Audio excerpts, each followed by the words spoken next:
I suddenly noticed my young brother crawling toward the edge of the pool, but I didn't rush to save him. Instead, I went to the second floor to quietly watch his every move. I had already placed candy along the pool's edge. As long as my brother crawled along following the candy, he would fall into the pool and drown. But just then, Robert! My mother suddenly appeared and saved my brother. I hadn't expected my plan to be interrupted by my mother.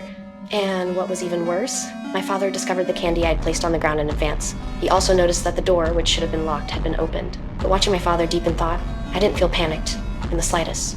At dinner that evening, my father asked me what I had been doing earlier. Fortunately, I had already thought of a response in advance. I claimed I had been upstairs concentrating on my studies the whole time. Watching my father come up empty-handed, I found it quite amusing. However, what I didn't expect was that the next day my father decided to send me to boarding school. Although I was very dissatisfied inside, in order not to arouse my father's suspicion, I could only act very happy in front of him.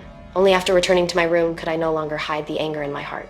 I decided to make my meddlesome father pay a heavy price. So when my father crawled under the car to repair it, I quietly turned off the garage lights.